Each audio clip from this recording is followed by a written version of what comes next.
महफिलें करते हैं, गौसे आजम के नाम की, ख्वाजा गरीब नवाज के नाम की, आला हजरत के नाम की, मखदूम सिमना के नाम की, फला फला जो है बुजुर्गान दीन के नाम की महफिल सजाते हैं कि नहीं? मगर उसका नतीजा क्या होता है? पूरी रात तकरीरें होती हैं, लेक्चर होते हैं, नसीहत की जाती है, उसके बावजूद हम गुनाहों में मुलव्वस नजर आते हैं, गुनाहों की दलदल में जो है फंसते हुए नजर आते हैं। आज हमारे हालात इतने खराब हो गए कि आज भाई भाई की जमीनें मारता है, पड़ोसी पड़ोसी की जमीनें मारने के लिए बैठा रहता है, और हालात इतने खराब हो गए कि जो अगर कब्रिस्तान गांव के अंदर मौजूद है, उसके साइड में अगर जो है खेत हैं, तो लोगों ने खेत जोत जोत कर कब्रिस्तान को इतना छोटा कर दिया, आज लोग कब्रिस्तानों की जगह भी नहीं छोड़ते। हकीकत है कि नहीं?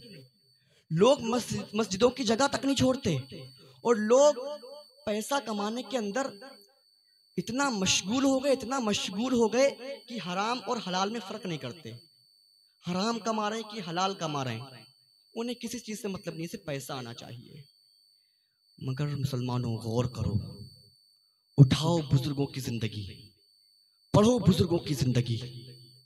आज हमने बुजुर्गों की हिस्ट्री को पढ़ना जो है छोड़ दिया, उनकी हिस्ट्री नहीं पढ़ा करते, उनकी जो है उन्होंने जो जिंदगी गुजारी, जो ज़ाब्ते उन्होंने हमें दिया, हम उनको नहीं पढ़ते।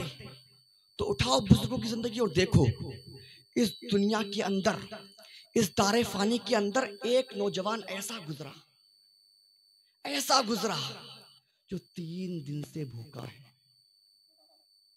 3 दिन से भूखा प्यासा सफर करता जा रहा है, दरिया के किनारे सफर कर रहा है। उस नौजवान को इतनी सख्त भूख लगती है कि वो नौजवान क्या देखता है कि दरिया के किनारे एक सेब बहता हुआ आ रहा है। उस नौजवान ने जब सेब को देखा, देखने के बाद पानी में धोया और खा लिया। खाने के बाद जब उसको कुछ सुकून मिला, कुछ राहत मिली, तो उस नौजवान ने सोचा, यार पता नहीं किसका सेब था, मैंने बगैर इजाजत के खा लिया, पूछा नहीं। इस कदर आपके ऊपर अल्लाह का खौफ तारी हो गया, आप रोने लगे, गिड़गिड़ाने लगे और सोचने लगे, कल मैदान हश्र में मैं अल्लाह के सामने क्या मुंह दिखाऊंगा। आज भाई भाई की जमीनें मारता है, पड़ोसी पड़ोसी की जमीनें मार लेता है, मगर जर्रा बराबर भी अफसोस नहीं होता। मगर कुर्बान जाए उन अल्लाह के वली पर। रोते हैं, गिड़गिड़ाते हैं और सोचते हैं क्यों ना जिसका मैंने सेब खाया है उसके मालिक को तलाश किया जाए, उससे माफी इख्तलाफी की जाए, ताकि कल मैं मैदान हश्र में खुदा के सामने अपना मुंह दिखा सकूं। आप जान पर खेलकर दरिया को पार करते हैं और क्या देखते हैं कि सामने एक सेब का बाग है। आप उस बाग के अंदर तशरीफ ले जाते हैं। ले जाने के बाद क्या देखते हैं कि उस बाग के अंदर एक झोपड़ी है। उस झोपड़ी के अंदर एक बुजुर्ग मौजूद है। आप जाते हैं, सलाम करते हैं, अस्सलामु अलैकुम वरहमतुल्लाहि ताला वबरकातुहू। झोपड़ी के अंदर से जवाब आता है, वालेकुम अस्सलाम वरहमतुल्लाहि ताला वबरकातुहू। कहा, बेटे आखिर बात क्या है, माजरा क्या है, यहाँ पर कैसे आना हुआ और तुम हो कौन?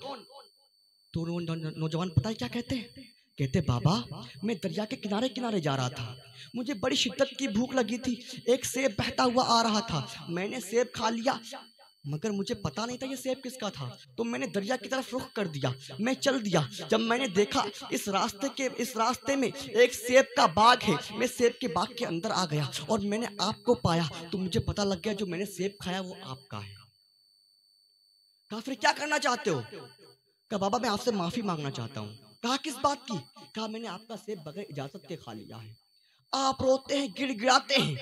कसम खुदा की वो बुजुर्ग जब देखते हैं कि इतना चटियल नौजवान, इतना मजबूत नौजवान अभी जवानी की दहलीज पर कदम रखा है, फकत एक सेब खा लिया, इस कदर उस पर अल्लाह का खौफ तारी है, रो रहा है, गिड़गिड़ा रहा है।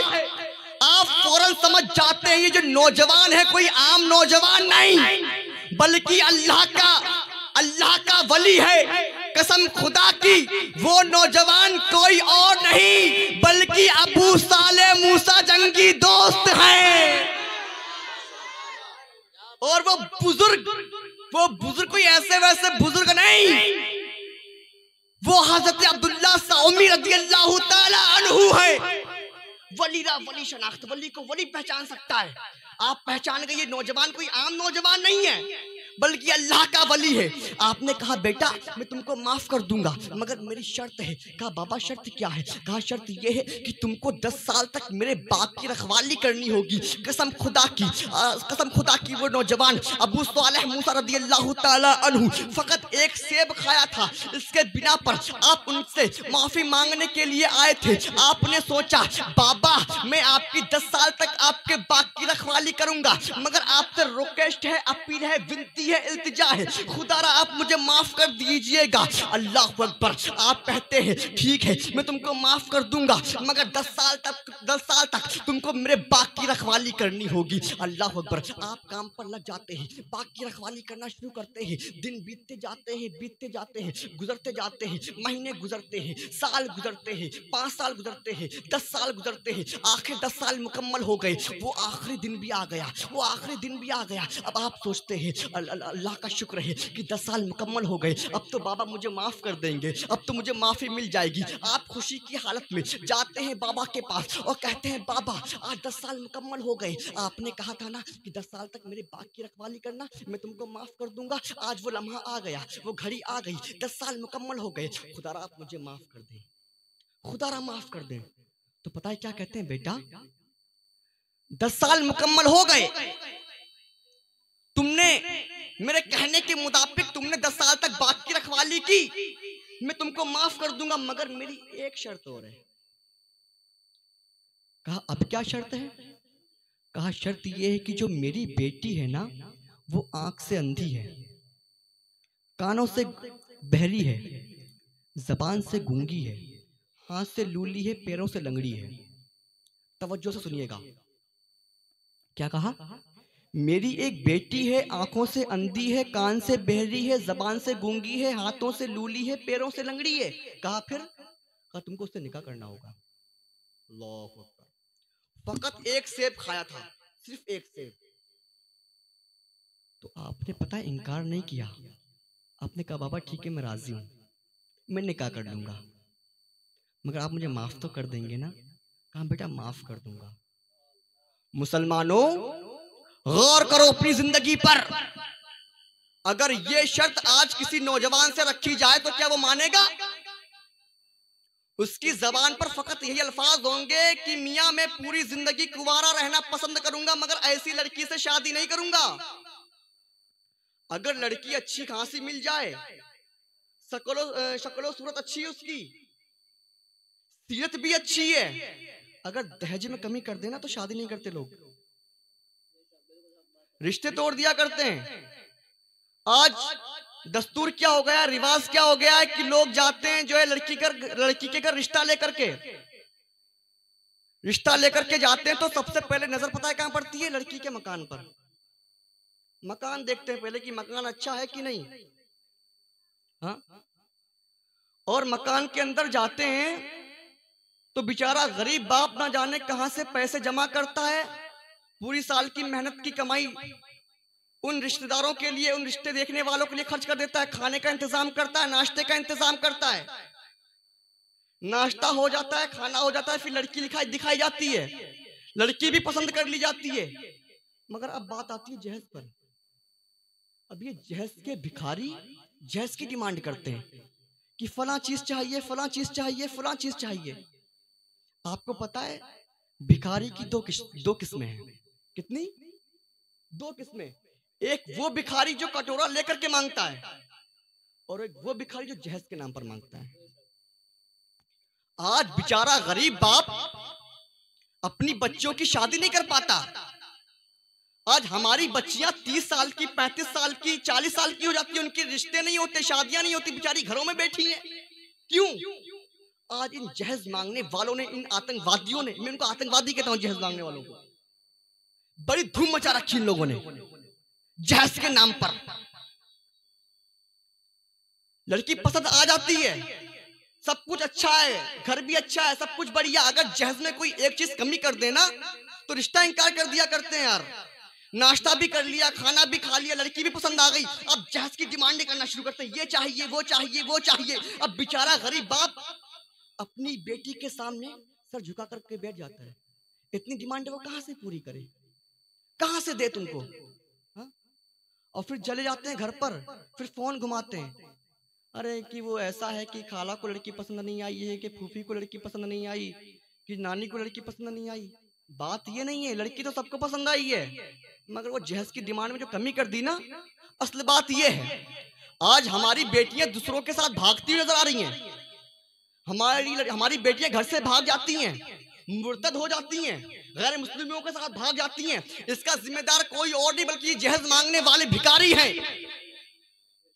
बड़ी आतंक मचा रखी इन लोगों ने। फोन घुमाते कि नानी को पसंद नहीं आई, खाला को पसंद नहीं आई। पसंद तो सबको आई है, मगर जो जहेज की डिमांड में जो कमी की है ना, असल वजह ये जहेज है। तो कसम खुदा की मुसलमानों, जब ये लोग रिश्ते को इनकार करते होंगे, बेचारा गरीब बाप अपने रिश्ते, अपनी बेटी के इनकार किए हुए रिश्ते की जब खबर सुनता होगा, तो कसम खुदा की क्या गुजरती होगी उस गरीब बाप के दिल पर। अल्लाह अकबर। जब इस रिश्ते को इनकार करने की खबर वो बेचारी गरीब बेटी जब सुना करती होगी, तो क्या गुजरती होगी के दिल पर, क्या सोचती होगी। वो अपने सामने आईने को रखती होगी और अपने रब से फरियाद करती होगी, आए मेरे मौला, मेरे बाल तो तूने बनाए थे, फिर उन्होंने मेरे रिश्ते के लिए क्यों इनकार कर दिया है। मेरी शक्ल तो तूने बनाई थी, फिर मेरे रिश्ते को क्यों इनकार कर दिया है। मेरे हाथ तो तूने बनाए थे, मगर मेरे रिश्ते के लिए क्यों इनकार कर दिया है। क्या मेरे बाल खराब थे जिसकी वजह से मेरे रिश्ते को इनकार कर दिया है। क्या मेरी शक्ल खराब थी जिसकी वजह से मेरे रिश्ते को इनकार कर दिया है। क्या मेरे हाथ खराब थे जिसकी वजह से इन्होंने मेरे रिश्ते के लिए इनकार कर दिया है। क्या मेरे पैर खराब थे जिसकी वजह से इन्होंने मेरे रिश्ते के लिए इनकार कर दिया है। मगर कसम खुदा की मुसलमानों, उस गरीब की बेटी की दिल से निकली हुई आह को कोई दुनिया वाला सुने ना सुने, मगर मदीने में आराम फरमाने वाला मुस्तफा उस गरीब बेटी की दिल की आह को जरूर सुनता है।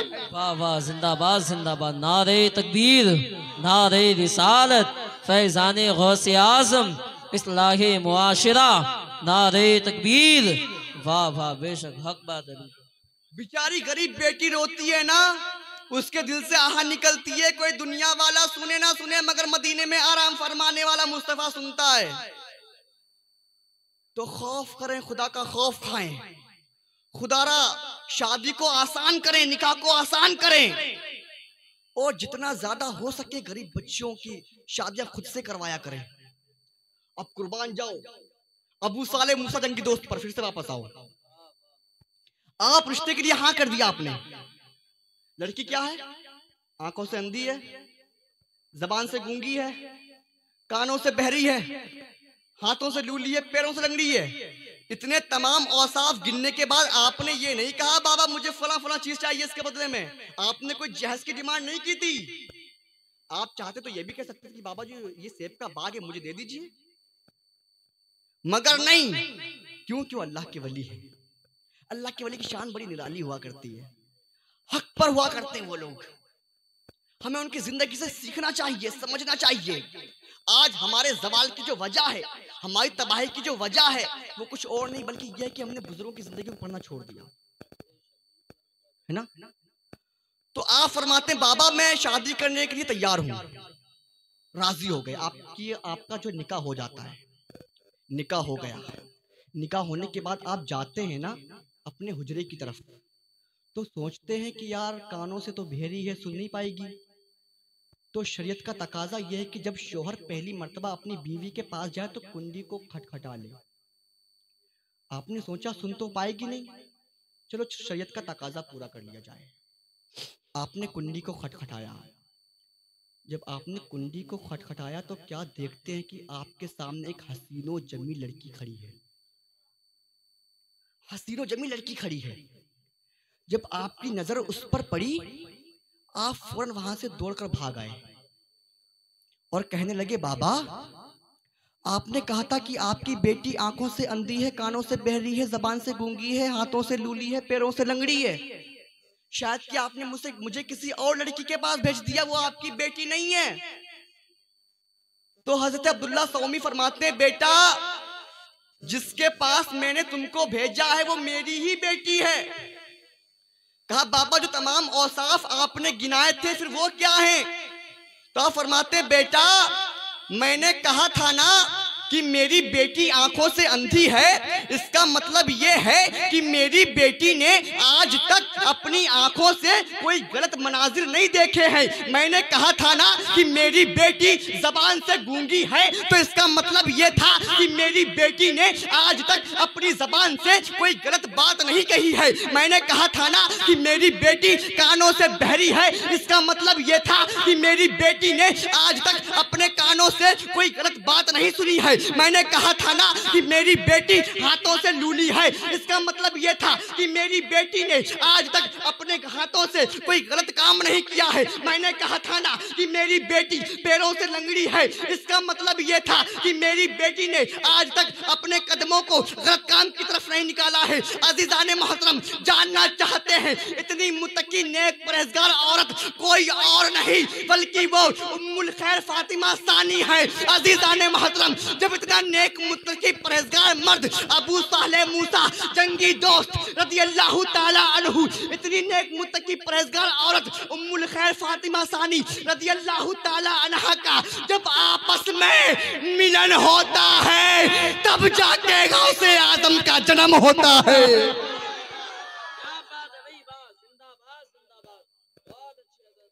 इतनी नेक मुत्तकी परहेजगार औरत उम्मुल खैर फातिमा सानी, इतना मुत्तकी नेक परहेजगार मर्द अबू सालेह मूसा, जब इन दोनों का आपस में मिलन होता है तब गौसे आजम का जन्म होता है।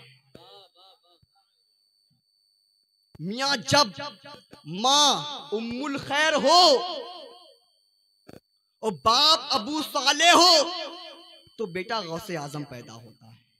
मगर आज हमारी माओ का हाल देख लो, उनके तरीके देख लो, रवैये देख लो, तहजीब व तमद्दुन देख लो।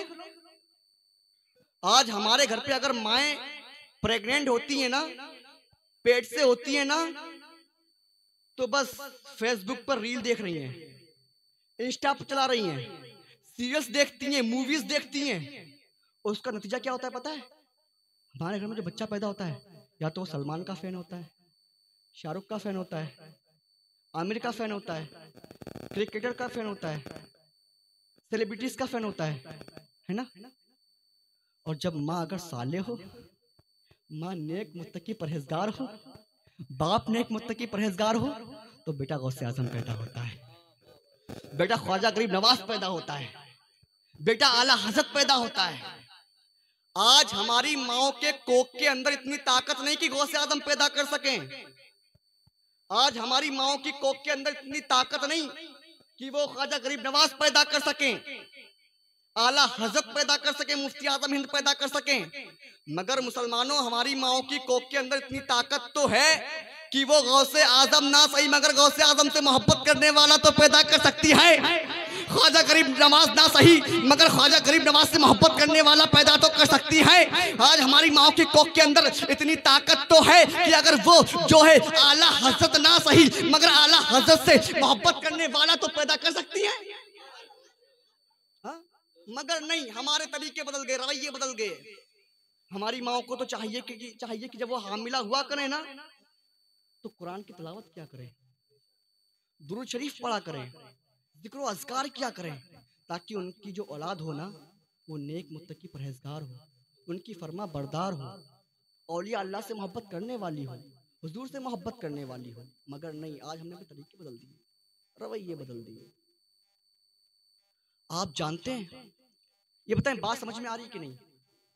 सुनना चाहते हैं? और हाँ, तो एक बार अपने दोनों हाथों को फिजाओं में लहराकर बोले या रसूलल्लाह, या गौस अल मदद, या गौस अल मदद, या गौस अल मदद।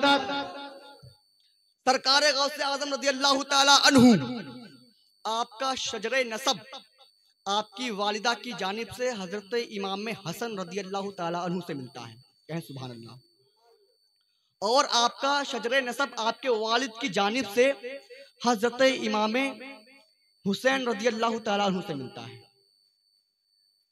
यानी आपकी वालिदा का शजरे नसब इमाम हुसैन रज़ी अल्लाह ताला अन्हु से मिलता है और आपके वालिद के जानिब से इमाम हसन रज़ी अल्लाह ताला अन्हु से मिलता है। यानी आप हसनी हुसैनी सैयद हैं। तो मेरे रजा फरमाते हैं, क्या फरमाते हैं कि तू हुसैनी हसनी क्यों ना मुहिद्दीन हो, तू हुसैनी हसनी क्यों ना मुहिद्दीन हो, अये खजरे मजमए बहरैन है चश्मा तेरा, अये खजरे मजमए बहरैन है चश्मा तेरा। कलाइदुल जवाहर सफ़ा नंबर 3 पर सरकारे गौसे आजम रदी अल्लाह ताला अन्हु के हवाले से एक रिवायत पाई जाती है, गौर से सुनना। और वो रिवायत क्या है? कलाइदुल जवाहर सफ़ा नंबर 3 सरकारे गौसे आजम रदी अल्लाह ताला अन्हु के हवाले से ये रिवायत क्या है कि तमाम उलमा कराम और औलिया कराम का इस बात पर इत्तिफाक है कि सरकारे गौसे आजम रदी अल्लाह ताला अन्हु मादर जात वली हैं। मादर जात वली पता किसको कहते हैं? जो माँ के पेट से ही वली हो, उसको मादर जात वली कहते हैं। तो तमाम औलिया कराम और उलमा कराम का इस बात पर इत्तिफाक है कि सरकारे गौसे आजम रदी अल्लाह ताला अन्हु मादर जात वली हैं और विलादत के बाद आपकी एक करामत जाहिर हुई। और वो करामत ये है कि जब जिस दिन सरकारे गौसे आजम रदी अल्लाह ताला अन्हु पैदा हुए, उस दिन रमजान शरीफ का पहला दिन था। क्या था? रमजान शरीफ का पहला दिन। अब जब आपकी विलादत हुई, आप पैदा हुए, तो तुलू फज्र से लेकर के गुरूब आफताब तक आपने दूध नहीं पिया, पूरा दिन भूखा रहे, पूरा दिन भूखा रहे। यानी पैदाइश के बाद आपने दूध नहीं पिया, पूरा दिन भूखा रहे। लोग समझ गए कि आज रमजान शरीफ का पहला दिन है। और आपको पता है कि जब बच्चा पैदा होता है, जब तक वो बालिग नहीं हो जाता, तब तक उस पर अहकाम शरीयत लागू नहीं हुआ करते, शरीयत का कानून उस पर लागू नहीं हुआ करता। अब जब बच्चा बालिग हो जाए तो उस पर नमाजें पढ़ना भी फर्ज है, रोजे रखना भी फर्ज है, अगर वो साहिबे माल है तो ज़कात देना भी फर्ज है, अगर इतनी दौलत पास में रखता है कि वो हज कर सकता है तो उस पर हज करना भी फर्ज है। मगर कुर्बान जाए सरकारे गौसे आजम पर, अभी पैदा हुए हैं, विलादत हुई है, आपने तुलू फज्र से लेकर के गुरूब आफताब तक दूध नोश नहीं फरमाया, शरीयत के कानून को फॉलो कर रहे हैं, मुसलसल रोजे रखते चले जा रहे हैं।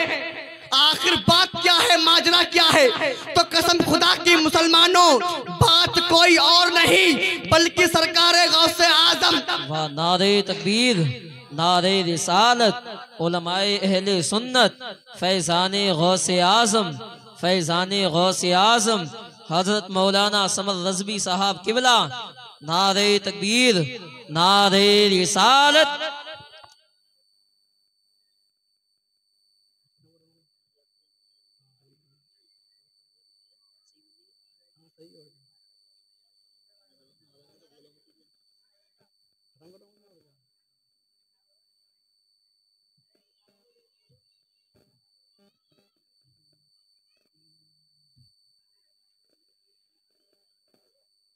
आप लोग बैठ जाएं, बैठ जाएं, अपनी अपनी जगह बैठ जाएं, बैठ जाइएगा। जितने लोग इधर से उधर अफरा तफरी का जो माहौल बना रखा है जिन लोगों ने, वो सब लोग अपनी अपनी जगह बैठ जाएं। इंशाअल्लाह कुछ देर के बाद में खतीब अहले सुन्नत नाशर मसलक आला हज़रत अल्लामा मौलाना समद रज़वी साहब का बेहतरीन धमाकेदार खिताब हम और आपको मिलकर के सुनना है। सारे लोग खामोशी के साथ में बैठ जाइएगा। दूसरी पढ़ें अल्लाह रब्बु मुहम्मद सल्लल्लाहु अलैहि वसल्लम नक़्न बाद मुहम्मद सल्लल्लाहु अलैहि वसल्लम सलातो व सलाम अलैका रसूलुल्लाह सल्लल्लाहु तआला अलैहि वसल्लम। सरकार गौसे आज़म रज़ी अल्लाह तआला अन्हु, अभी विलादत हुई है, शरीयत का कोई कानून आप पर नाफिज नहीं हुआ, शरीयत का कानून लागू नहीं हुआ, उसके बावजूद आप मुसलसल रोजे रखते चले जा रहे हैं। आखिर बात क्या है, आखिर माजरा क्या है? गोया कि सरकारे गौसे आजम रदी अल्लाह ताला अन्हु अपने गुलामों को, अपने मुरीदों को ये सबक देना चाहते हैं, बताना ये चाहते हैं, अरे मेरे गुलामों सुनो सुनो, मेरे मुरीदों सुनो सुनो, दुनिया इधर से उधर हो जाए मगर तुम अहकाम शरीयत को मजबूती से थामे रहना, शरीयत के दामन को मजबूती से थामे रहना, शरीयत के कानून को मजबूती से पकड़े रहना, फॉलो करते रहना। अगर तुम शरीयत के दामन को मजबूती से थामे रहोगे, शरीयत के कानून को फॉलो करते रहोगे, तो ये दुनिया तुम्हारे आगे झुकती हुई नजर आएगी। ये दुनिया तुम्हारे आगे अपने सर को खम कर देगी। अजीजान मोहतरम, सरकार गौसे आजम रज़ी अल्लाह ताला अन्हु की ये करामत पूरे जिलान शहर के अंदर ये चर्चा और शोहरा था कि सादात के घराने में ऐसा बच्चा पैदा हुआ है जो तुलू फजर से लेकर के गुरूब आफ्ताब तक दूध नोश नहीं फरमाता, दूध नहीं पीता। अजीजान मोहतरम, तभी शायर कहता है जो रहे पाबंद अहकाम में शरीयत, इब्तिदा ही से शेर खारी में भी ना छूटा रौज़ा गौसे आजम का। वाह वाह, जिंदाबाद जिंदाबाद भाई, वाह क्या बात है, बहुत अच्छे भाई, बहुत अच्छे। शेर खारी में भी ना छूटा रौज़ा गौसे आजम का। आज पूरी पूरी रात तकरीरें होती हैं, लेक्चर होते हैं, नसीहत होती है, उसके बावजूद हम गुनाहों में मुलव्विस नजर आते हैं, गुनाहों के दलदल में धंसते हुए नजर आते हैं। आज हम दावा करते हैं गौसे आजम से मोहब्बत का, दावा करते हैं ख्वाजा गरीब नवाज से मोहब्बत का, दावा करते हैं निजामुद्दीन औलिया से मोहब्बत का, दावा करते हैं आला हजरत से मोहब्बत का, मगर आज हमारे कारनामे क्या है, हमारे करतूते क्या हैं? आज जिनाखोरी हमारे अंदर पाई जाती है, शराब नोशी हमारे अंदर पाई जाती है, हराम खोरी हमारे अंदर पाई जाती है, जुआ हम खेलते हैं, शराब हम पीते हैं, झूठ हम बोलते हैं, गीबत हम करते हैं। और आज हमारे जवाल की जो वजह है कोई और नहीं, बल्कि आज हमने बुजुर्गों की हिस्ट्री को पढ़ना बंद कर दिया, उनकी जिंदगी को पढ़ना बंद कर दिया। आज मुसलमानों को जगह जगह सताया जाता है, काटा जाता है, पीटा जाता है, मारा जाता है, उनकी इज्जतों से खेला जाता है। क्यों? पता है क्यों? इसकी वजह कोई और नहीं, बल्कि हमने बुजुर्गों की जिंदगी को पढ़ना शुरू कर दिया। जो ज़ाब्ते, जो तरीके, जो रवैये बुजुर्गाने दिन हमको दे करके गए, आज हमने उनको फॉलो करना बंद कर दिया।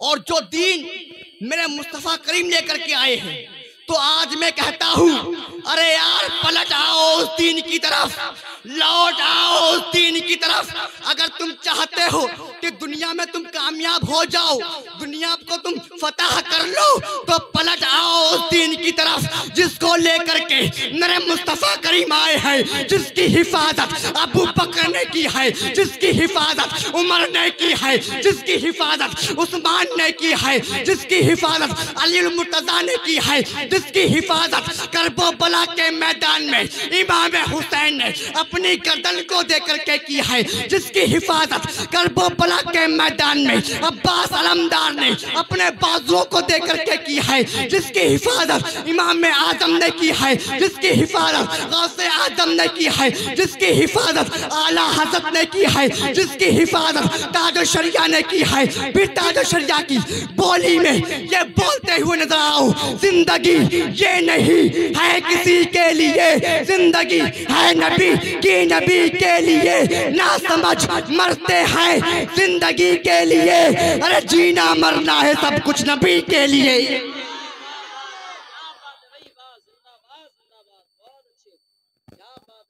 फतह चाहते हो, कामयाबी चाहते हो दुनिया के अंदर, तो पलट आओ उस दीन की तरफ जिसको लेकर के मेरे मुस्तफा करीम आए हैं।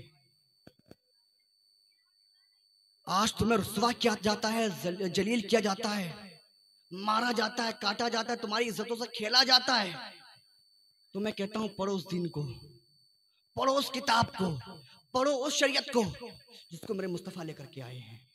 कसम खुदा की, जिस दिन तुम लोगों ने मेरे मुस्तफ़ा की सीरत पर अमल करना शुरू कर दिया, बुजुर्गाने दिन की जिंदगी से कुछ हासिल करना शुरू कर दिया, उनकी जिंदगी पर अमल करना शुरू कर दिया, तुम्हारी जिंदगियां संवर जाएंगी, तुम्हारे रवैये बदल जाएंगे, तुम्हारे तरीके बदल जाएंगे। जिस गलियों से तुम गुजरते हो ना, लोग तुमको हिकारत की नजर से देखते हैं, लोग तुमको हिकारत की नजर से देखना बंद कर देंगे, तुम्हारी इज्जतें बढ़ जाएंगी कसम खुदा की, मगर कब? जब तुम मुस्तफ़ा करीम की जिंदगी को पढ़ोगे, उनकी जिंदगी पर अमल करोगे। तो अल्लाह रब्बुल इज़्ज़त की बारगाह में दुआ है, मौला मेरे बोलने में जो भी गलतियां, खामियां, लफ्ज़ कोताहियां हो गई हों, उन सबको माफ़ अता फरमा, और जो भी नसीहत मैंने आप लोगों को की उस पर सबसे पहले मुझे अमल करने की तौफीक अता फरमाए, और हम सबको मुस्तफ़ा करीम सल्लल्लाहु ताला अलैहि वसल्लम से खूब मोहब्बत करने की तौफीक अता फरमाए। सरकार गौसे आज़म रज़ियल्लाहु ताला अन्हु की ज़िंदगी पर अमल करने की तौफीक अता फरमाए। रही ज़िंदगी तो फिर होगी मुलाकात। वमा अलैना इल्लल बलाग। अस्सलामु अलैकुम।